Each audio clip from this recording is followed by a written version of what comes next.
வணக்கம். உற்சாகமான காலை பொழுதுல யுகம் கனெக்ட் மூலமாக அவங்க எல்லாரையுமே சந்திக்கிறதுல ரொம்பவே சந்தோஷம். இன்றைக்கி வந்து ஒரு ஸ்பெஷலான டே என்ன அப்படின்னு பார்த்தீங்கன்னா நேஷனல் க்ரியேட்டிவிட்டி டே. இது எதுக்காக செலிப்ரேட் பண்ணுறாங்க அப்படின்னா க்ரியேட்டர்ஸை ஹானர் பண்ணும் விதமாக தான் இது செலிப்ரேட் பண்ணப்படுது. Creative directors, painters, music directors, artist, இந்த மாதிரி க்ரியேட்டிவ் சைட் ஒர்க் பண்ணுற எல்லாரையுமே ஹானர் பண்ணுற விதமாக இந்த டே செலிப்ரேட் பண்ணுறோம். சூப்பர். இந்த ஒரு சூப்பரான டேல நம்மளோட ஷோவை ஸ்டார்ட் பண்ணிடலாமா? எஸ், இது யுகம் கனெக்ட்.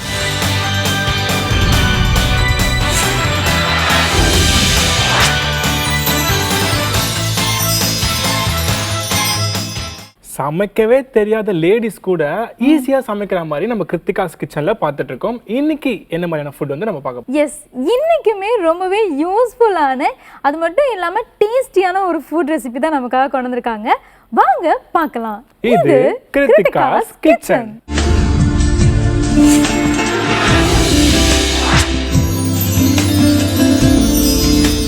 புதுயுகம் நேர்களுக்கு என்னோட பணிவான வணக்கங்கள். மார்னிங் ரஷ்ல வந்து பிரேக்ஃபாஸ்ட் வந்து என்ன பண்ண அப்படின்னா இட்லி, அப்புறம் அதுக்கு ஒரு சட்னி, அந்த மாதிரி தான் இருக்கும். டெய்லி சாப்பிட்றதுக்கு யாருக்குமே அது போர் அடிக்கும். ஸோ நம்ம வந்து ஒரு முயற்சி என்ன பண்ணுறோம்னாக்க, ஒரு டெய்லி உங்களுக்கு ஒரு சஜஸ்டிவாக இந்த மாதிரி ஒன்று கொடுக்க போகிறோம். என்னோட ரெசிபிஸ் எல்லாமேங்க நீங்கள் நியூட்ரிஷியஸ் ஆனா it is no compromise on taste. இதோட பேர் வந்து என்ன அப்படின்னு நீங்கள் கேட்டிங்கனாக்க garden fresh nutritious multigrain sandwich.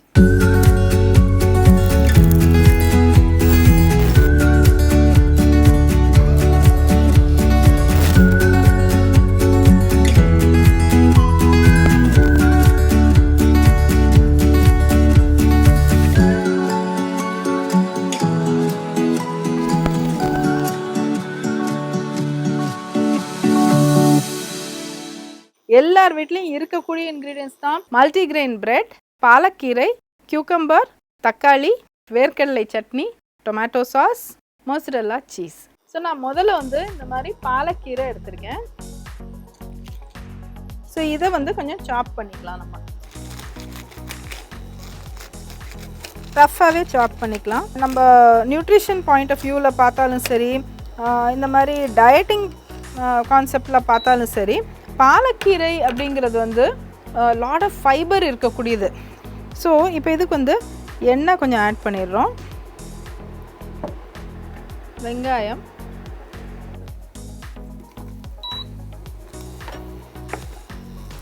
இதை கொஞ்சம் நல்லா சாட்டே பண்ணிவிட்டு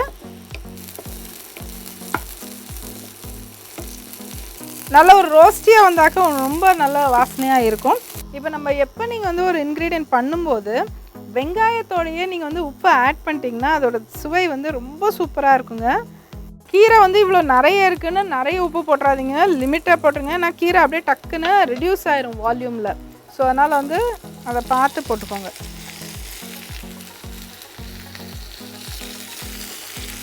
ஸோ பாலக்கீரை உங்களுக்கு ஃபுல் ஆஃப் ஆல் முக்கியமான பயோட்டின், வைட்டமின் பி எல்லாமே நிறைஞ்சது.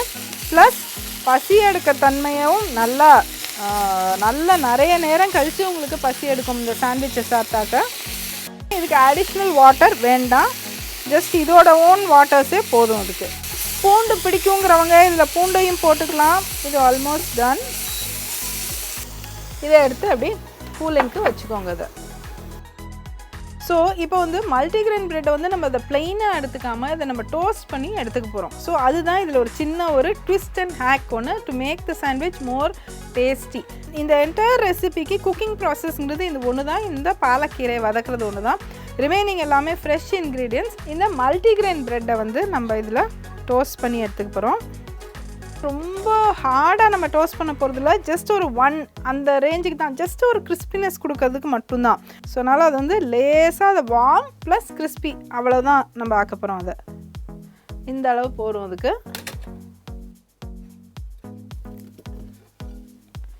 இப்போது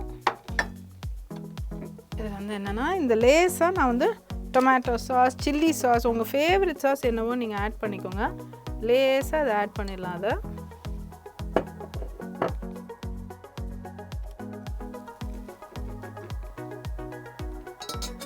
அண்ட் தென் இது வந்து டைஸ்ட் மொசரெல்லா. ஸோ இதுவும் வந்து மார்க்கெட்டில் இப்படியே தான் கிடைக்குது. இதை இதில் வச்சுருங்க. இதோட மெல்ட் ரொம்ப நல்லா இருக்கும் பிளெயின் மொசரல்லா வைக்கிறதுக்கு. இந்த மாதிரி இந்த பர்டிகுலர் ஃபார்மில் வெட்டியிருக்கிறது வந்து ரொம்ப கரெக்டான ஒரு மெல்ட் உங்களுக்கு கிடைக்கும். ஆல்சோ நீங்கள் அந்த சீஸ் சிங்கிள்னு வைக்கிறது கூட வைக்கலாம். பட் இப்போ இந்த மொசரல்லாவில் நல்லா அந்த ஒரு புல் இருக்கும் இல்லையா, சீஸ் புல், ஸோ அது வந்து ரொம்ப யம்மியாக இருக்கும். ஸோ இப்போ வந்து இந்த வெள்ளரிக்காய் வெட்டுறதுலேயும் ஒரு ஹேக் ஒன்று இருக்குங்க. இப்போ இந்த முதல்ல ஒரு பாயிண்ட் வெட்டிட்டு, ஆக்சுவலாக இது வந்து நான் வந்து டெல்லியில் நான் இருந்தபோது இந்த மாதிரி சொல்லி கொடுத்தாங்க. அதை ஒரு வெள்ளரிக்காயில் இருக்கிற ஒரு டேங்கினஸ், ஒரு மாதிரி ஒரு விறுவிறுப்பு இருக்கும் இல்லையா, அந்த ஒரு பிளாஸ்டிக்கி ஒரு ஃபீல் இருக்கும் இல்லையா வாயில், அதை எடுக்கிறதுக்கு இது ரொம்ப உதவுது அப்படின்ட்டுன்னு. அதே மாதிரி டொமேட்டோ எவ்வளோ தின் ஸ்லைசஸ் முடியுமோ பார்த்துங்க. அண்ட் இதுக்கு வந்து இன்னொன்று என்னென்னா நல்லா ஃபேமாக இருக்கிற தக்காளியாக எடுத்துக்கோங்க. ஸோ தட் உங்களுக்கு ரொம்ப மெஸ்ஸியாக இல்லாமல் நீட்டாக இருக்கும் ஒர்க்கு. இப்போ வந்து இது எப்படி இருக்குன்னு பார்க்கலாம். இது பார்த்திங்கன்னா இந்த மாதிரி அழகாக ரெடி ஆகிருக்கு. இப்போ நம்ம வதக்கின கீரை வெங்காயம் இங்கே வச்சுருக்கோம். அண்ட் இதுக்கு குறிப்பாக பாலக்கீரையே எடுத்துக்கோங்க.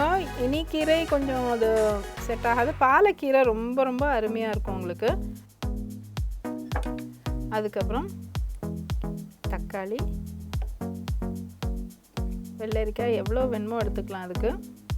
ஸோ இதெல்லாம் வந்து உங்களுக்கு ரொம்ப நல்லா ஃபில்லர்ஸ் மாதிரி இருக்கும். லேசாக உப்பு,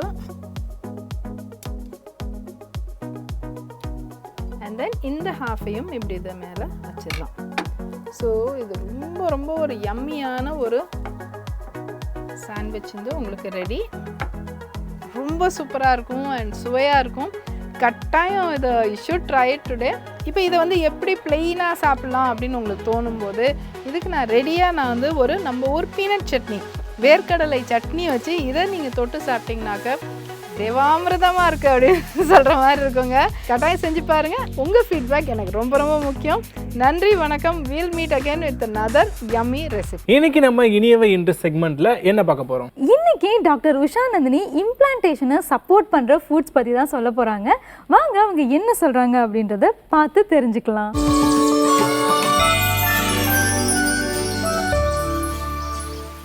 அனைவருக்கும் வணக்கம். நான் doctor MS Usha Nandini, Siddha physician, Lotus Women Care Hospitals, PCOS speciality centre, Saibaba colony, Coimbatore, KK Nagar, Chennai. இனியவை இன்று நிகழ்ச்சியில் தொடர்ந்து நம்ம பெண்கள் சார்ந்த பல ஆரோக்கிய குறிப்புகளை பார்த்துட்டே வரோங்க. அந்த வகையில் இன்றைக்கி நம்ம சொல்லக்கூடியது, டாக்டர் நாங்கள் வந்து குழந்தை பாக்கியத்துக்காக முயற்சி பண்ணுறோம், ஆனால் கரு ஃபார்ம் ஆகிடுது, ஆனால் பதிஞ்சு வளர்கிறதுல பிரச்சனை இருக்குது. ஸோ கரு பதிஞ்சு வளர்கிறதுல இருக்கக்கூடிய பிரச்சனைகள்லாம் என்ன, ஏன் அந்த மாதிரி உருவாகுது, ஸோ இம்ப்ளான்டேஷனுக்கு சப்போர்ட் பண்ணக்கூடிய உணவு வகைகள்லாம் என்ன, ஸோ கருப்பையில் உருவான கரு நல்லபடியாக பதிஞ்சு வளர்கிறதுக்கு என்ன மாதிரியான உணவு பழக்கங்கள் எல்லாம் நம்ம மேற்கொள்ளணும் அப்படிங்கிறத பற்றி தான் இன்றைக்கி நிகழ்ச்சியில் நம்ம பார்க்க போகிறோம். ஸோ ப்ரெக்னன்சிக்காக நம்ம ட்ரை பண்ணுறோம் அப்படின்னு சொன்னால் ஃபர்ஸ்ட் வந்து இந்த எப்போ இம்ப்ளான்டேஷன் நடக்கும்னு பார்த்தீங்கன்னா, உங்கள் கருமுட்டை வெடித்து வெளியே வரக்கூடிய நிகழ்வு இருக்கு இல்லையா, அது வந்து ஓவியுலேஷன் அப்படின்னு சொல்கிறோம். அந்த ஓவியுலேஷன் முடிஞ்சு 6லிருந்து 10 நாட்களுக்குள்ளே தான் இந்த கருப்பையில் கரு பதிந்து வளருதல், இம்ப்ளான்டேஷன் அப்படிங்கிற ஒரு நிகழ்வு வந்து நடக்கும். அந்த காலகட்டத்தில் என்ன அறிகுறிகள் உங்களுக்கு இருக்கும்? இம்ப்ளான்டேஷன் நடக்குது அப்படின்னா ஃபஸ்ட்டு விஷயம் வந்து பார்த்திங்கன்னா, நமக்கு வந்து ஒரு அடிவயிறு வலி, இடுப்பு வலி கண்டிப்பாக இருக்கும். அந்த காலகட்டத்தில் ஒரு பிங்க் கலர், ரோஸ் கலரில் ஒரு டிஸ்சார்ஜ் வந்து நம்மளால் பார்க்க முடியும். மார்பகம் வந்து ரொம்ப கனமாகவும் இல்லை குறுகுறுன்னு இருக்கிற மாதிரி இருக்கும். வெள்ளைப்படுதல் ரொம்ப அதிகமாக இருக்கும். கால் உளைச்சல் ரொம்ப அதிகமாக இருக்கும். இந்த மாதிரி சின்ன சின்ன அசௌகரியங்களை அந்த காலகட்டத்தில் நம்மளால் பார்க்க முடியும். ஸோ இந்த விஷயங்கள்லாம் நடந்துச்சுன்னா நமக்கு இம்ப்ளான்டேஷன் நடந்துகிட்ருக்கு அப்படிங்கிறத நம்ம தெரிஞ்சுக்கணும். அப்போது ஓவிலேஷன் முடிஞ்சு 15 நாள் கழித்து நம்ம இந்த உணவுகளையெல்லாம் நீங்கள் சேர்த்திக்கும் பொழுது அந்த கரு பதிந்து வளருதல் அப்படிங்கிறது இம்ப்ளான்டேஷன், எம்ப்ரியோவுடைய இம்ப்ளான்டேஷன் ஆரோக்கியமாக இருக்கும். என்னென்ன உணவுகளை சேர்த்திக்கலாம் அப்படின்னு பார்த்தீங்கன்னா, முதல் உணவு பார்த்தோம் அப்படின்னு சொன்னால் மோர். இன்னைக்கு வந்து செகண்ட் 15 டேஸ் டெய்லி ஒரு டம்ளர் மோர் கரெக்டாக எடுத்துகிட்டு வந்தோம் அப்படின்னு சொன்னாலே அதிலிருந்து நமக்கு தேவையான கால்சியம் அண்ட் மெக்னீஷியம் சத்து ஈஸியாக கிடைச்சிரும். அது கரு நல்லா பதிஞ்சு வளர்கிறதுக்கு சப்போர்ட்டிவாக இருக்கும். ரெண்டாவது விஷயம் பார்த்தோம் அப்படின்னு சொன்னால் செலீனியம் ரிச் ஃபுட்ஸ். இன்னைக்கு வந்து பாதாம், பூசணி விதை, வேக வைத்த வேர்க்கடலை. ஸோ செகண்ட் 15 டேஸ் ஈவினிங்கில் ஒரு கப்பு வேர்க்கடலை சாப்பிடலாம். நைட்டு ஊற வச்சு ஒரு 5 பாதாம் நைட்டே ஊற வச்சு காலையில் அதை தோல் உரிச்சிட்டு எடுத்துக்கலாம். அதே மாதிரி பிரேசில் நெட்டுன்னு சொல்லக்கூடியது கடைகளில் கிடைக்குது, அதுவும் ஒரு 2 பருப்பு நம்ம எடுத்துக்கலாம். இதெல்லாம் எடுக்கும் பொழுது செலீனியம் அப்படிங்கிற சத்து ஈஸியாக கிடைக்கும் பொழுது கருமுட்டை கருப்பையில் நன்றாக பதிந்து வளரக்கூடிய வாய்ப்பு கிடைக்கும். அடுத்து பார்த்தோன்னா வைட்டமின் சி, இ சத்து நிறைந்த உணவுகள். ஸோ வைட்டமின் சி எதுக்கு வேணும் அப்படின்னு பார்த்தீங்கன்னா நம்ம கருப்பையில் நோய் தொற்று கிருமிகள் அணுகாமல் இருக்கணும்.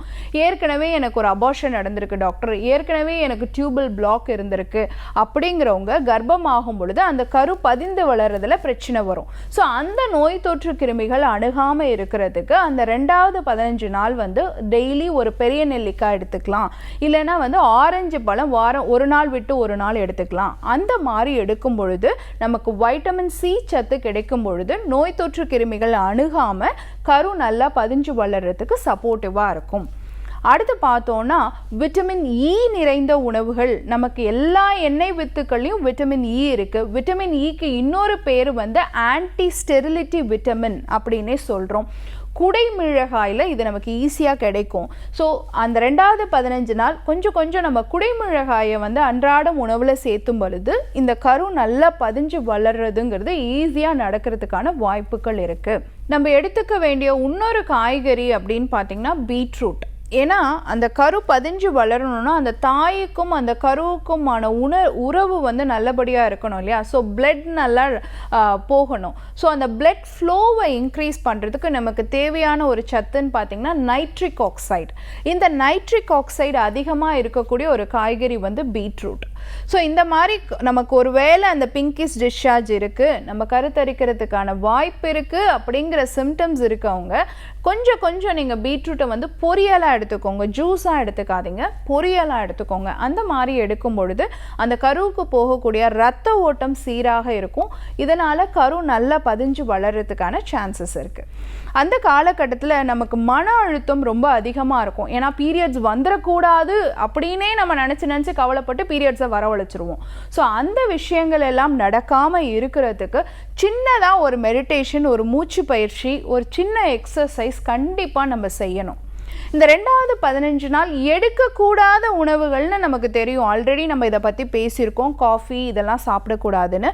ஆனால் அந்த காலகட்டத்தில் நமக்கு தெரியாமல் ஒரு பர்த்டே கேக் வரும். அதில் பார்த்தோன்னா ஒரு நிறமி கலந்துருப்பாங்க, அந்த கேக்கே ஒரு ப்ளூ கலரில் வரும். ஸோ அந்த ஃபுட் கலர் ஆட் பண்ணியிருப்பாங்க. அது ஒரு அபார்டிஃபேஷியன்ட், கருக்கழைப்பு சம்பந்தமான ஒரு உணவு அப்படிங்கிறத நம்ம தெரிஞ்சுக்கணும். அதே மாதிரி ப்ரிசர்வேட்டிவ் சேர்ந்த உணவுகள் கெடாமல் இருக்கிறதுக்காக ஒரு ஃப்ளைட்லேயே போகிறோம், இல்லை நம்ம ஒரு ட்ராவல் போகிறோம், அங்கே பார்த்திங்கன்னா ப்ரீ குக்டு நூடுல்ஸ் கிடைக்கும், ஃபுட்டு கிடைக்கும். அதை வாங்கி நம்ம சுடுதண்ணியில் போட்டு உடனே சாப்பிடுவோம். கண்டிப்பாக அது கெடாமல் இருக்கிறதுக்கு ஒரு ப்ரிசர்வேட்டிவ் ஆட் பண்ணியிருப்பாங்க இல்லையா?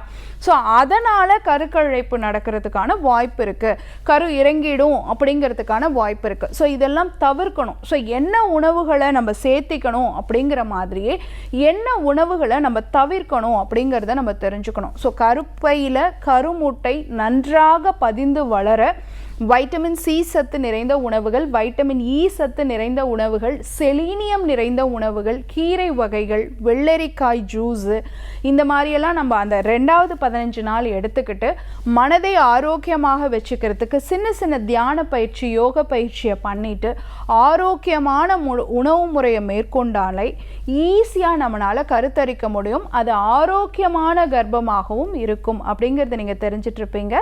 இதே மாதிரி இன்னொரு ஆரோக்கிய குறிப்போடு நான் உங்களை சந்திக்கிறேன். இயற்கையோடு இணைவோம், ஆரோக்கியமாக இருப்போம், ஆனந்தமாக வாழ்வோம். நன்றி, வணக்கம். இன்னைக்கு அறிவோம் ஆரோக்கியத்தில் ரொம்பவே யூஸ்ஃபுல்லான ஒரு விஷயம் தான் பார்க்க போகிறோம். டாக்டர் ஜெயரூபா அதை பற்றி தான் டீட்டெயிலாக வந்து சொல்ல போகிறாங்க. வாங்க அவங்க என்ன சொல்கிறாங்கன்னு பார்த்து தெரிஞ்சுக்கலாம்.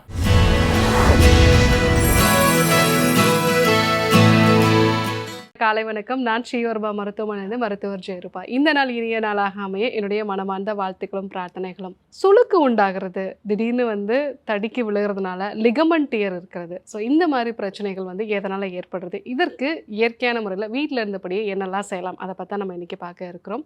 நடக்கும்போது திடீர்னு தடுக்கி விழுந்துட்டோம் அப்படின்னாலோ, இல்லை வந்து ஒரு ஸ்டெப்ஸ்லேருந்து கீழே இறங்கும்போது ஒரு ஸ்டெப்ஸை பார்க்காம அடுத்த ஸ்டெப்ஸில் வைக்கும் பொழுதோ அவங்க தடுக்கி விழுறதுக்கான வாய்ப்புகள் நிறையா இருக்குது. அந்த மாதிரி நிலைகளில் முழங்கால்லையோ இல்லை கணுக்கால்லையோ இருக்கக்கூடிய லிகமெண்ட்ஸ் வந்து ஓவராக ஸ்ட்ரெச் ஆகி அது வந்து கிழிகிறதுக்காக சில சமயங்களில் முழுவதுமாக கிழிஞ்சிடும், இல்லைன்னா வந்து பாதியாக வந்து கிழிகிறதுக்கான வாய்ப்புகள் நிறையா இருக்குது. ஸோ இந்த மாதிரி முழங்காலில் வந்து லிகமெண்ட் இன்ஜுரி இருக்கும் பொழுது அது பாதி அளவு தான் வந்து அந்த டியர் இருக்குது அப்படின்னா முழங்காலில் நல்ல வீக்கம் வந்து இருக்கலாம். ஸோ வலி அதிகமாக இருக்கலாம். அடுத்து எழுந்து நடந்தோம் அப்படின்னாலே வந்து ஒரு அன்ஸ்டடினஸ், கீழே விழுந்துடுவோமோ அப்படிங்கிற மாதிரியான ஒரு உணர்வு வந்து இருக்கும். ஸோ சில பேருக்கு வந்து பார்த்திங்க அப்படின்னா முட்டிகளை வந்து அசைக்கிறதே வந்து சிரமமாக வந்து இருக்கும். ஸோ இந்த மாதிரி பிரச்சனை இருக்கும்போது ஒரு 2 நாள் வந்து ரெஸ்ட் எடுப்பாங்க. அப்போ கொஞ்சம் பெட்டராக இருக்கும். திருப்பியும் வந்து அவங்க நார்மல் ஆக்டிவிட்டிக்கு வந்தாங்க அப்படின்னாலே வந்து அவங்களுக்கு வீக்கம் உண்டாகும். கொஞ்சம் எக்ஸ்ட்ரா வந்து ஏதாவது நடந்துட்டாங்க, இல்லை வந்து நிறைய பேர் வந்து சொல்கிறது இந்த ஸ்டெப்ஸ் ஏறும்போது தான் எனக்கு வந்து அந்த வீக்கம் வலிலாம் வந்து அதிகமாகுது அப்படின்னு சொல்லுவாங்க. ஸோ இந்த மாதிரி நீங்கள் வந்து நார்மல் ஆக்டிவிட்டிக்கு வந்தோடனே திருப்பியும் வலி வருது அப்படின்னாலே அந்த லிகமெண்ட் வந்து இன்னும் அது ப்ராப்பரான ஒரு லெவலுக்கு வரல அப்படிங்கிறது அர்த்தம். இந்த லிகமெண்ட் அப்படிங்கிறது என்னன்னு பார்க்கணும் முதல்ல. ஸோ இந்த லிகமெண்ட் அப்படின்னா நம்மளுடைய மூட்டுகளுக்கு உள்ள 2 இல்லை 3 எலும்புகளை வந்து சேர்த்து பைண்ட் பண்ணியிருக்கக்கூடிய ஒரு ரப்பர் பேண்ட் மாதிரியான ஒரு விஷயம்தான் இந்த லிகமெண்ட் அப்படிங்கிறது. தசைநார்னு நம்ம சொல்லுவோம். இது வந்து நம்ம அதிகமாக ஸ்ட்ரெச் பண்ணும் பொழுதோ, இல்லை நம்ம வந்து எந்த விதமான ஃபிசிக்கல் ஆக்டிவிட்டியும் இது வரைக்கும் பண்ணாமல் திடீர்னு நம்ம வந்து ஓவர் ஸ்ட்ரெச் பண்ணி ஏதாவது வந்து ஜம்ப் பண்ணுறதோ, இல்லை நம்ம ஏதாவது வந்து விளையாட்டுகளில் வந்து ஈடுபடுறதோ, சில சமயங்களில் வந்து டென்னிஸோ இல்லை வந்து ஃபுட்பால் இந்த மாதிரியான ஒரு விளையாட்டுகளில் ஈடுபடும் பொழுது இந்த லிகமெண்ட்டில் வந்து ஓவர் ஸ்ட்ரெச் ஆகி நமக்கு லிகமெண்ட் இன்ஜுரி வந்து வரலாம். ஸோ இந்த லிகமெண்ட் இன்ஜுரி வந்து வரும் பொழுது அது ஒரு கட்டத்துக்கு மேலே வந்து அளவில் வந்து ரொம்ப ஸ்ட்ரெச் ஆகிடுச்சு அப்படின்னாலே ரிப்பீட்டடாக நமக்கு அந்த பிரச்சனைகள் வந்து வந்துகிட்டே இருக்கும். நிறைய சமயங்களில் சர்ஜரி பண்ணினாலும் கூட இந்த பிரச்சனைகள் வந்து மீண்டும் மீண்டும் வரதை வந்து பார்க்கலாம். ஸோ இந்த மாதிரி லிகமெண்ட் இன்ஜுரியோ இல்லை சுளுக்கு ஏற்படும் பொழுது நம்ம வீட்டில் இருந்தபடியே என்னெல்லாம் வந்து பண்ணலாம். ஸோ அதுக்கப்புறமா வந்து நம்ம ஸ்ட்ரெச்சிங் எக்ஸசைஸ் பண்ணுறதோ, இல்லை வந்து நம்ம மசில்ஸை ஸ்ட்ரென்தன் பண்ணக்கூடிய விஷயங்களை வந்து ஃபாலோ பண்ணுறதோ, இதெல்லாம் வந்து ஃபாலோ பண்ணும்போது தான் நம்ம இந்த லிகமெண்ட் இன்ஜுரியை ஓரளவுக்கு வந்து மெயின்டைன் பண்ணலாம். ஸோ நீங்கள் நடக்கும் பொழுது திடீர்னு விழுந்துட்டீங்க, முழங்காலில் வந்து வீக்கம் வந்துருச்சு, ஸோ முழங்காலை வந்து அசைக்கும் பொழுது வந்து ஒரு அன்ஸ்டடினஸ் இருக்குது, கீழே விழுந்துருவோமான ஒரு உணர்வு இருக்குது அப்படின்னா நீங்கள் எலுமிச்சை பழம், அது கூட வந்து நல்லெண்ணெய் இல்லைன்னா வந்து தேங்காய் எண்ணெய் வந்து பயன்படுத்தலாம். கூடவே வந்து மஞ்சள், கற்பூரம். ஸோ இதை வந்து பயன்படுத்தி நம்ம வந்து ஒரு தைலம் வந்து ப்ரிப்பேர் பண்ணலாம். ஸோ இந்த தைலத்தை வந்து ஒரு காட்டனில் நல்லா வந்து ஸ்ப்ரெட் பண்ணிவிட்டு முழங்காலில் வச்சுட்டோ இல்லை வந்து கணுக்காலில் வச்சுட்டு ஒரு 2-3 நாள் வந்து நம்ம வந்து மாற்றி மாற்றி வந்து கட்டிக்கணும். ஸோ ஒரு 2 மணி நேரத்துக்கு ஒரு முறை, 3 மணி நேரத்துக்கு ஒரு வந்து அதை சேஞ்ச் பண்ணிவிட்டு அது மாதிரி கட்டும் பொழுது அது வந்து நல்ல ஒரு ஆன்டி இன்ஃப்ளமேட்டரி எஃபெக்ட் வந்து இருக்கும். அதே மாதிரி முழங்கால் மூட்டுகளுக்கு வந்து நல்ல ஸ்ட்ரென்த்தும் வந்து கொடுக்கும். ஸோ இதை வந்து நம்ம ஒரு முதலுதவி சிகிச்சையாக வந்து நம்ம பயன்படுத்தலாம். அதுக்கப்புறம் வலி வீக்கம்லாம் வந்து குறைஞ்ச பிறகு கண்டிப்பாக அந்த மூட்டுகளுக்கு மேலே இருக்கக்கூடிய தசைகளை வந்து ஸ்ட்ரென்தன் பண்ணும். ஸோ மூட்டுகள் வந்து வீக்காக இருந்தாலும் மேலே இருக்கக்கூடிய தசைகள், அதை வந்து தாங்கி பிடிக்கக்கூடிய தசைகள் வந்து ஸ்ட்ரென்தனாக இருந்துச்சு அப்படின்னா நமக்கு ரிப்பீட்டடாக இந்த இன்ஜுரி வந்து வராது. ஸோ இந்த லிகமெண்ட் இன்ஜுரியை வந்து பெட்டர்மெண்ட் கொடுக்கக்கூடிய இந்த எலுமிச்சம்பழ தைலம் இது எப்படி தயாரிக்குன்னு நம்ம இப்போ பார்க்கலாம். லிகமெண்ட் இன்ஜுரிக்கான ஒரு முதலுதவி தைலம் எப்படி தயாரிக்கிறது நம்ம இப்போ பார்க்க போகிறோம். இதுக்கு தேவையான பொருட்கள் என்னங்கிறது முதல்ல பார்த்துடலாம். ஸோ எலுமிச்சை, அது கூட வந்து தேங்காய் எண்ணெய், மஞ்சள் தூள், கற்பூரம். ஸோ இப்போது நம்ம ஒரு 100 ml அளவுக்கு தேங்காய் எண்ணெய் வந்து எடுத்துக்கிறோம். அதில் வந்து நம்ம ஒரு 4 எலுமிச்சையோட சாறு வந்து பிழிஞ்சிருக்க போகிறோம். ஸோ இது ரெண்டையும் வந்து மிக்ஸ் பண்ணி அடுப்பில் வச்சு அந்த எலுமிச்சையோட சாறு வந்து முழுவதுமாக வற்றின பிறகு முழுவதுமாக எண்ணெய் மட்டும் தனியாக இருக்கும். அப்போ வந்து ஒரு 2 பிஞ்ச் அளவுக்கு மஞ்சள் தூள், அதே மாதிரி கொஞ்சமாக வந்து கற்பூரம் சேர்த்துட்டு நம்ம வந்து இறக்க போகிறோம். ஸோ இப்போது இந்த எலுமிச்சை வந்து நம்ம சாறு எடுத்துக்கலாம்.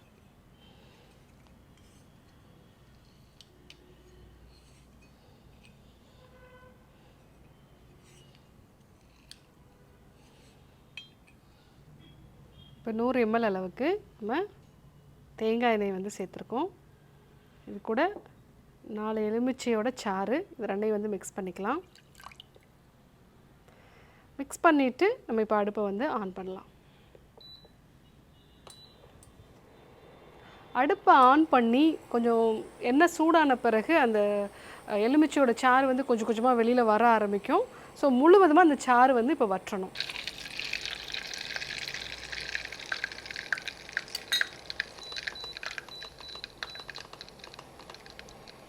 முழுவதுமாக இந்த சாறு வந்து வெட்டின பிறகு அதில் இருக்கக்கூடிய அந்த சலசலப்பு அடங்கிரும். இப்போ நம்ம வந்து இது கூட ஒரு 3 பிஞ்ச் அளவுக்கு மஞ்சள் தூள் வந்து நம்ம சேர்த்துக்கலாம். அது கூட வந்து கற்பூரம். ஸோ இது வந்து நல்லா கரைஞ்சிரும். இந்த தைலம் வந்து ரெடி ஆயிடுச்சு.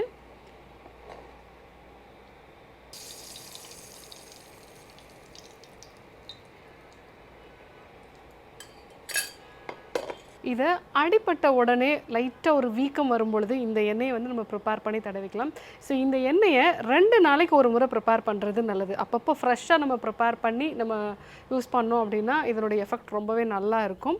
ஸோ இது லிகமெண்ட் இன்ஜுரி, இது கீழே விழுந்து ஏதாவது வீக்கம் ஏதாவது இருந்ததுனாலும் இந்த தைலத்தை நம்ம ப்ரிப்பேர் பண்ணி பயன்படுத்தலாம். இந்த லிகமெண்ட் இன்ஜுரிக்கு ஃபஸ்ட் எய்டாக நம்ம சொல்லக்கூடிய இந்த தைலத்தை வந்து பயன்படுத்தலாம். இது எப்படி செய்யணும் நம்ம இன்றைக்கி பார்த்தோம். ஸோ கண்டிப்பாக நீங்கள் வந்து பயன்படுத்தி பாருங்கள். உங்களுக்கு ஏதாவது ஒரு இன்ஜுரி வந்துருச்சுன்னா இமீடியட்டாக இதை வந்து ஒரு ஃபஸ்ட் எய்டாக வந்து நீங்கள் பயன்படுத்தலாம். அதுக்கப்புறமா அந்த லிகமெண்ட்ஸை வந்து நல்லா ஸ்ட்ரென்தன் பண்ணக்கூடிய உணவுப் பொருட்களையும் வந்து எடுத்துக்கோங்க. கற்றாழை வந்து கான்ட்ரோ ப்ரொடக்டிவ் எஃபெக்ட் இருக்கும். அதே மாதிரி மஞ்சளுக்கும் கான்ட்ரோ ப்ரொடக்டிவ், அதாவது அந்த முழங்காலில் இருக்கக்கூடிய கார்டிலேஜை வந்து ஸ்ட்ரென்தன் பண்ணக்கூடிய ஒரு எஃபெக்ட் வந்து இருக்கும். அதே மாதிரி ஆட்டுக்கால் சூப்போ இல்லை வந்து முடவாட்டுக்கால் சூப்போ வந்து எடுத்துக்கலாம். ஸோ அதுவும் வந்து நமக்கு ஸ்ட்ரென்தன் கொடுக்கக்கூடிய விஷயம். கூடவே கண்டிப்பாக அந்த தசைகளை ஸ்ட்ரென்தன் பண்ணக்கூடிய எக்ஸசைஸையும் வந்து நம்ம தொடர்ந்து பண்ணணும்.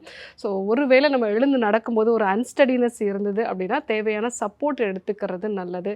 ஸோ அந்த ஒரு வலி அதிகமாக இருக்கக்கூடிய காலகட்டம் இல்லை வந்து வீக்கம் இருக்கக்கூடிய அந்த காலகட்டத்தில் வந்து ரொம்ப ஸ்ட்ரெனஸான ஆக்டிவிட்டீஸ், முக்கியமாக மாடிப்படி ஏறுறது, ஜம்ப் பண்ணுறது, இந்த மாதிரியான ஆக்டிவிட்டீஸை வந்து அவாய்ட் பண்ணுறது நல்லது. ஸோ இந்த லிகமெண்ட் இன்ஜுரிக்கு ஃபர்ஸ்ட் எய்டாக ஒரு தைலம் எப்படி செய்யுது அப்படிங்கிறத நம்ம வந்து பார்த்தோம்.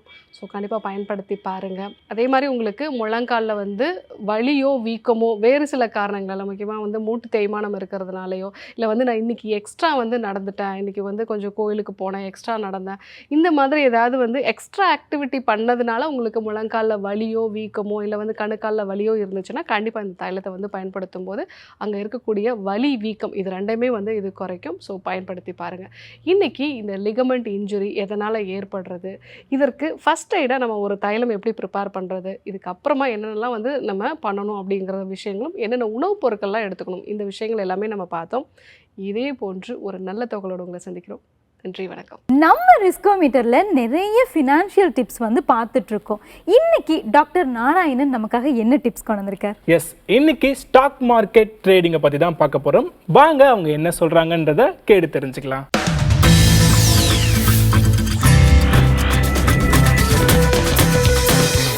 புதியுகம் நிகழ்ச்சியில் ரிஸ்கோமீட்டருங்கிற ப்ரோக்ராமில் இன்வெஸ்ட்மெண்ட்டை பற்றி பேசிகிட்டு இருக்கேன். என் பேர் நாராயணன் சுவாமிநாதன். இதில் வந்து என்ன பேச போகிறேன்னா, ஒரு ஸ்டாக் மார்க்கெட்டில் ட்ரேடிங் எப்படி இருக்கோ அதே மாதிரி ட்ரேடிங்கில் என்னென்ன சப்செக்மெண்ட் இருக்குது. ஆப்ஷன்ஸ்னு ஒன்று இருக்குது, ஃப்யூச்சர்ஸ்னு ஒன்று இருக்குது, ரெகுலராக ட்ரேடிங்னு ஒன்று இருக்குது. டெய்லி ட்ரேடருங்கிறவங்க வந்து அன்றைக்கி வாங்கி அன்றைக்கே விற்று லாபம் சம்பாதிப்பாங்க. இது வந்து ஒரு டைப். ஃப்யூச்சர்ஸ்னால் என்ன அப்படின்னிங்கன்னா, ஒரு எந்தெந்த ஷேரோட வால்யூம் நல்லா இருக்கோ அந்தந்த வால்யூம் இருக்கக்கூடிய ஷேரை ஒரு எக்ஸ்சேஞ்சில் வந்து ஸ்டாக் எக்ஸ்சேஞ்சில் கன்சிடர் பண்ணி இதெல்லாம் நம்ம வந்து ஃப்யூச்சரில் போடலாம் அப்படின்னிங்கன்னா அந்த ஷேருக்கெல்லாம் உங்களுக்கு ஒரு 45 நாள், இதை பற்றி டெப்த்தாக டெஃபினேஷன் பார்த்தோன்னா பெருசாக போயிட்டே இருக்கும். ஜென்ரலாக இந்த மாதிரி ஷேரை வந்து இல்லை 35 நாள் 40 நாள் அந்த டைம் பேண்டில் ஒரு லாஸ்ட் வீக் தேர்ஸ்டே அன்றைக்கி க்ளோஸ் பண்ணுற மாதிரி இருக்கிற பேண்டில் இதை வந்து ஓப்பன் பண்ணி கொடுப்பாங்க. ஸோ அப்படின்னா என்ன அர்த்தம் அப்படின்னிங்கன்னா, ஒரு ஷேரை நீங்கள் வாங்குறீங்க, இந்துஸ்தான் லீவர் வாங்குறீங்க அப்படின்னிங்கன்னா இன்றைக்கி நீங்கள் வாங்கும்போது ஃப்யூச்சர்ஸில் வாங்கும்போது இதோட ப்ரைஸ் வந்து ஸ்டாக் மார்க்கெட்டில் ப்ரைஸ் வந்து அது 2000 இருந்ததுன்னா இதில் 2020 இருக்கலாம். இருக்கும்போது உங்கள்கிட்ட 100 ஷேருக்கு உண்டான பணத்தில் நீங்கள் 1000 ஷேர் உண்டான ஒரு ஃப்யூச்சரை வாங்குவீங்க. அது வாங்கும்போது உங்களுக்கு 35 நாள் டைம் இருக்குது. இந்த 35 நாளுக்குள்ளே இது ஏறுச்சுன்னா உங்களுக்கு டைரெக்டாக லாபம் வந்துடும். இந்த 35 நாளில் எப்போல்லாம் இறங்குதோ அப்போல்லாம் எவ்வளோ அமௌண்ட் லாஸ் ஆகுதோ அந்த அமௌண்ட்டை நீங்கள் கட்டிக்கிட்டே வரணும். ஏன்னா விற்கணுங்கிற அவசியம் இல்லை, உங்களுக்கு கடைசி நாள் வரைக்கும் கணக்கு இருக்குது. ஸோ இந்த ஃப்யூச்சர் அண்ட் ஆப்ஷன், ஃப்யூச்சரில் வந்து என்ன ஒரு ப்ளஸ் பாயிண்ட்டு என்ன ஒரு மைனஸ் பாயிண்ட் அப்படின்னு பார்த்தீங்கன்னா, ஃப்யூச்சரில் வந்து உங்களோட லாபம் அதிகமாக வரத்துக்கு உண்டான வாய்ப்புகள் இருக்குது. ஏன்னா நீங்கள் நல்ல ஷேர்ஸாக எடுக்கும்போது அது வந்து ஸ்டாக் மார்க்கெட்டோட கண்டிஷன் ப்ரைஸ் மட்டும் முக்கியம் இல்லை, அதோட ரிலேட்டிவ் சைடு, பொலிட்டிக்கல் சைடு, அந்த செக்மெண்ட்டு, சடனாக அதுக்கு உண்டான ஒரு லாஜிஸ்டிக்ஸ் ரிலேட்டட் இஷ்யூஸ், நிறைய ஃபேக்டர் தான் ஸ்டாக் மார்க்கெட்டோட ப்ரைஸை வந்து டிட்டர்மின் பண்ணுது. ஸோ அப்படி பண்ணும்போது இந்த ஃப்யூச்சரில் வாங்கக்கூடிய ஷேர்ஸ் வந்து ஒரு மாதத்துக்குள்ளே ஏறும்போது, இந்த 45 நாளுக்குள்ளே ஏறும்போது லாபம் கண்டிப்பாக வந்துடும், நீங்கள் வெளியில் வந்துடலாம் ஒரு லாபத்தோடு. ஆனால் அதே மாதிரி வந்து இப்போ நீங்கள் 2000 ரூபாய்க்கு வாங்கிட்டீங்க, 2 லட்ச ரூபா மார்ஜின் கட்டி அந்த ஃப்யூச்சரை வாங்கியிருக்கீங்க. நாளைக்கு வந்து அது 1990 போச்சுன்னா உங்களை வந்து உடனடியாக அந்த 1000 ஷேருக்கு உண்டான 10 ரூபா அமௌண்ட்டு என்ன டிஃப்ரென்ஸ் இருக்கோ அதை வந்து உடனடியாக கட்ட சொல்லுவாங்க. ஸோ அது வந்து என்ன ஆகும், உங்களுக்கு வந்து ஒரு மார்க் டு மார்க்கெட்டுன்னு சொல்லக்கூடியது. ஸோ சம்டைம் வந்து சில ஸ்கீம்ஸில் ஓவராலாக ஃபியூச்சர்ஸ் அண்ட் ஆப்ஷன்ஸ் பார்க்கும்போது பெனிஃபிட்டாக தெரிஞ்சாலும் ஆனால் ஃப்யூச்சரில் வந்து ரிஸ்க் அதிகம் அகெயின். ஸோ அதில் வந்து இன்வெஸ்ட் பண்ணுறதுக்கு முன்னாடி ஒரு அங்கேயும் லோக்கல் எக்ஸ்பர்ட் யாராவது ஒருத்தரை வச்சு தெரிஞ்சுக்கிட்டோ இல்லை ப்ராப்பர் கைடன்ஸ் கொடுக்கக்கூடிய ஒரு கம்பெனியை தேர்ந்தெடுத்து அவங்க வழியாக நீங்கள் இன்வெஸ்ட் பண்ணும்போது இந்த ட்ரேடிங்கில் வந்து இது ட்ரேடிங் எப்போதுமே ரிஸ்க் தான். அந்த ட்ரேடிங்கில் இந்த ஃபியூச்சர்ஸ் எடுக்கும்போது கொஞ்சம் நமக்கு தெரியும். இதோட அடுத்த வெர்ஷன் வந்து ஆப்ஷன்ஸ்னு சொல்லக்கூடியது. ஆப்ஷன்ஸுங்கிறது என்னென்னா, எப்படி ஃப்யூச்சரில் வந்து நீங்கள் இவ்வளோ பணம் கட்டி அந்த ரிஸ்க் எடுக்கிறீங்களோ, ஆப்ஷனில் வந்து நீங்கள் ப்ரீமியம்னு ஒரு பணத்தை தான் கட்டுவீங்க. சப்போஸ் நீங்கள் வந்து ஒரு எக்ஸாம்பிள் இந்துஸ்தான் லீவர்னு எடுக்கிறீங்கன்னா அதோட ப்ரீமியம் வந்து இவ்வளோ ரூபா இருக்குது, 100 ரூபா இருக்குன்னா நீங்கள் ஒரு 10,000 ரூபா தான் பணம் கட்டுவீங்க. ஸோ ஆப்ஷனுக்கும் ஃப்யூச்சருக்கு வந்து என்ன டிஃப்ரென்ஸ், ஃப்யூச்சரில் வந்து உங்களோட ரிஸ்க்கும் ப்ராஃபிட்டும் அன்லிமிட்டெட், எவ்வளோ மேலே போகுதோ அவ்வளோ கிடைச்சிரும், எவ்வளோ கீழே இறங்குதோ கிடைக்கும். ஆனால் ஆப்ஷன்ஸில் வந்து ப்ராஃபிட் வந்து அன்லிமிட்டெட், லாஸ் உங்களோட 10,000தோடு நின்றுடும். ஸோ நிறைய டைமில் ஆப்ஷன்ஸ் இருக்கக்கூடிய ஒரு ஸ்டாக் இருந்ததுன்னா, இனிஷியல் ட்ரேடராக நீங்கள் இருந்தீங்கன்னா அதிகப்படியாக ரிஸ்க் எடுக்க வேண்டாம், ஆனால் ட்ரேடிங் ஆப்பர்ச்சுனிட்டி வேணும்னு நினச்சிங்கன்னா ஆப்ஷன் இருக்கக்கூடியதை இன்வெஸ்ட் பண்ணலாம். எக்ஸாம்பிள் வந்து இப்போ நிஃப்டி ஃப்யூச்சர்னு சொல்லுவாங்க. நிஃப்டிங்கிறது ஒரு இண்டெக்ஸு, அதோட ஃப்யூச்சர்லேயும் இன்வெஸ்ட் பண்ணலாம், அதோட ஆப்ஷன்லேயும் நீங்கள் இன்வெஸ்ட் பண்ணலாம். ஆப்ஷனில் இன்வெஸ்ட் பண்ணும்போது உங்களோட ரிஸ்க் வந்து முன்னாடியே பணம் கட்டும்போது என்ன அமௌண்ட்டு ப்ரீமியம் கட்டுறீங்களோ அதுதான் உங்களோட மேக்ஸிமம் ரிஸ்க், அதுக்கு மேலே உங்களை கேட்கவே முடியாது. அதே மாதிரி எவ்வளோ ஏறுதோ அந்த அளவுக்கு லாபம் கிடைக்கும். ஸோ இது எல்லாமே வந்து ஒரு ஃப்யூச்சர் ஆப்ஷன்ஸு, ஒரு ட்ரேடிங், ஒரு இன்வெஸ்ட்மெண்ட் பார்த்திங்கன்னா இது 4ம் ரிஸ்க்கான விஷயந்தான். அதில் வந்து இன்வெஸ்ட்மெண்ட்டுங்கிறது ஒரு லாங் டேர்ம் இன்வெஸ்ட்மெண்ட்டுங்கிறதுனால ஒரு கன்சிடரபிள் ரிஸ்க்காக வச்சுக்கலாம், நமக்கு ரிட்டர்னும் நல்லா கிடைக்கும்.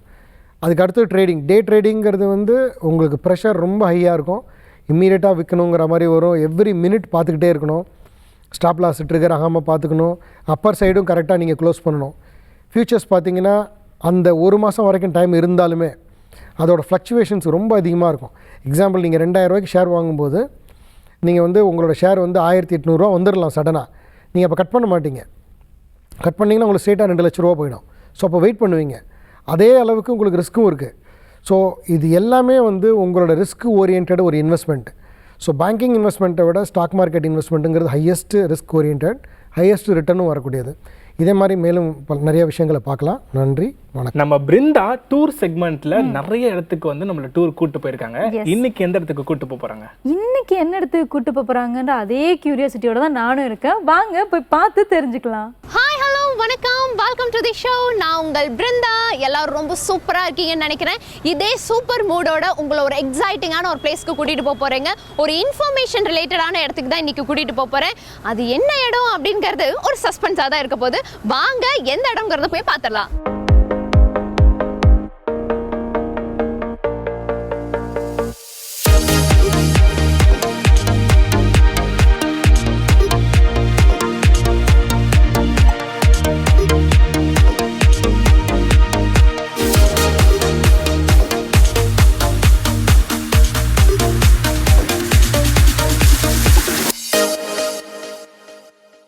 இன்னைக்கு ஒரு சூப்பரான பிளேஸ்க்கு வந்திருக்கோங்க. நிறைய அறிவியல் சார்ந்த விஷயங்கள் இன்னைக்கு பார்க்க போகிறோம். அதுவும் வந்து சயின்ஸில் வந்து நம்மளே அப்டேட் பண்ணுறதுக்கு இது ஒரு மிக சிறந்த பிளேஸ் அப்படின்னு நினைக்கிறேன். அப்படி என்னப்பா இடம் அப்படின்னு நீங்கள் கேட்குறது எனக்கு புரியுது. சென்னை கோட்டூர்புரத்தில் இருக்கக்கூடிய பிர்லா பிளானிட்டோரியத்துக்கு தாங்க வந்திருக்கோம். நிறைய விஷயங்கள், இன்ஃபர்மேஷன்ஸ் வந்து உள்ள புதஞ்சு கிடக்குது. உள்ளே போய் பார்க்கலாமா?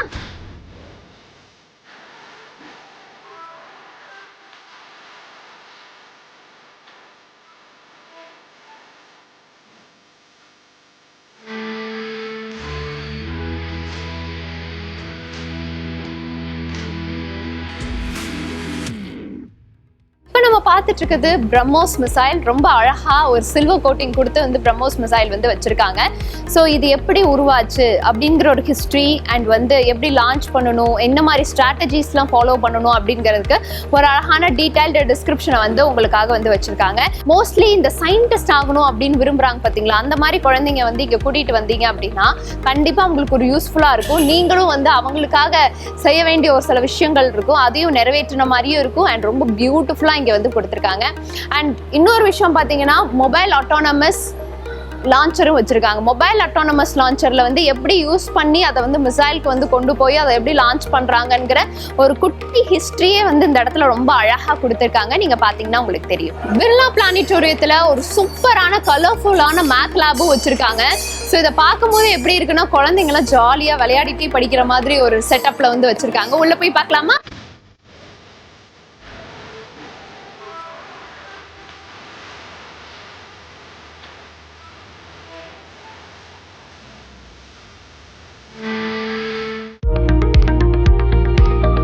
ஸோ இங்கே இருக்கிறது எல்லாமே இந்த டிஸ்பிளேல இருக்கிறது ஆர்மி ஆஃபீஸர்ஸ் மட்டும் யூஸ் பண்ணக்கூடிய ஒரு ப்ராடக்ட்ஸ் வந்து வச்சுருக்காங்க.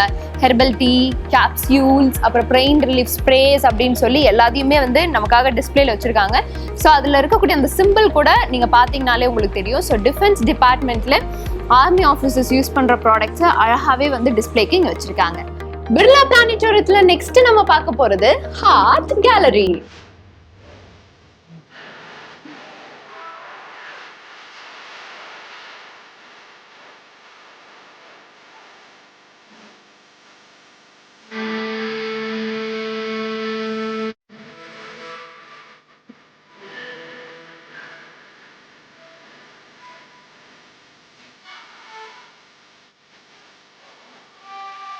இந்த ஹார்ட் கேலரி ரொம்பவே அமேசிங்காக இருக்குதுங்க. கிட்டத்தட்ட நிறைய ஸ்பெசிமென்ஸ் வச்சுருக்காங்க. மமல்ஸ், ரெப்டைல்ஸ், ஒரு 7 months பேபி, ஹியூமன் பேபி, அதுக்கப்புறம் திமிங்கலம் வச்சுருக்காங்க. And amphibians, frocks, Aves, birds அப்படின்னு சொல்லி ஏகப்பட்ட ஸ்பெசிமெனாக ரொம்ப அழகாக வந்து காமிச்சிருக்காங்க. அண்ட் என்னென்ன அப்படிங்கிறதுக்கு ரொம்ப தெளிவாக கீழே வந்து டிஸ்கிரிப்ஷன் போட்டு நேம் போர்டு போட்டிருக்காங்க. ரொம்ப பியூட்டிஃபுல்லாக இருக்குது. பிர்லா பிளானட்டோரியத்துக்கு வந்தீங்க அப்படின்னா கண்டிப்பாக இந்த ஹார்ட் கேலரியை வந்து விசிட் பண்ணுங்கள். இப்போ நம்ம பார்த்துட்டு இருக்கிறது ISROட கேலரிங்க. அதுவும் பிர்லா பிளானிட்டோரியத்தில் இந்தியன் ஸ்பேஸ் ரிசர்ச் ஆர்கனைசேஷனோட கேலரியை ரொம்ப அழகாகவே இங்கே மாடல் இதாக வச்சுருக்காங்க. பியூட்டிஃபுல்லாக இருக்கிறது பார்க்கறதுக்கே. அண்ட் வந்து மோஸ்ட்லி நம்ம இங்கே என்ன பார்க்கலாம் அப்படின்னு பார்த்தீங்கன்னா மிசைல்ஸ் பார்க்கலாம், ராக்கெட்ஸ் பார்க்கலாம். அண்ட் வந்து சந்திராயன், ISROட ஆர்கனைசேஷன் என்னென்ன திங்ஸ்லாம் வச்சுருப்பாங்கங்கிற எல்லாத்தையுமே ரொம்ப அழகாக இருக்குது. இப்போ ISRO கேலரியோட ஒரு குட்டி டூர் போகலாமா?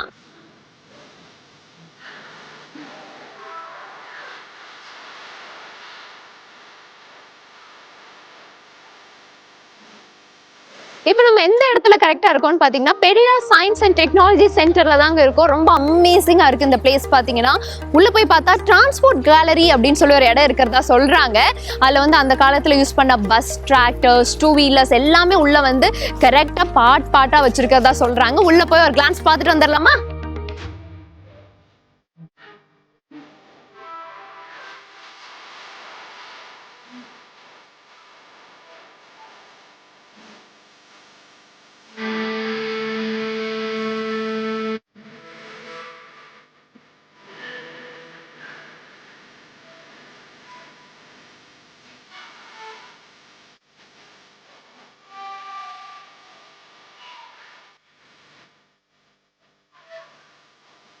நெக்ஸ்ட் நம்ம பார்க்க போறது Defence Research and Development Organisation gallery. உள்ள போய் பார்க்கலாமா?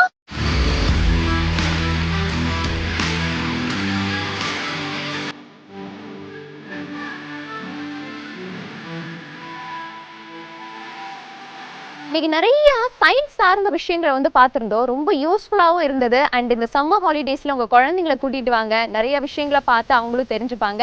அண்ட் இந்த எபிசோட் பார்த்து எல்லாருமே ஒரு சயின்டிஸ்டாக சீக்கிரமாக மாறிடுவோம்னு நினைக்கிறேன். இதே மாதிரி ஒரு சூப்பரான கண்டென்ட்ல நான் உங்களே சந்திக்கிறேன். Until then, it's tada, bye bye from Brinda. இன்னைக்கு நிறைய இன்ட்ரெஸ்டிங்கான சூப்பரான செக்மெண்ட்ஸ் எல்லாமே பார்த்தோம். இதே மாதிரி ஒரு சூப்பரான எபிசோட்ல உங்க எல்லாரையும் சந்திக்கும் வரை உங்களிடமிருந்து விடைபெறும் நான் அஜிதா, நான் உங்கள் டேரன் பாபு. இது யுகம் கனெக்ட்.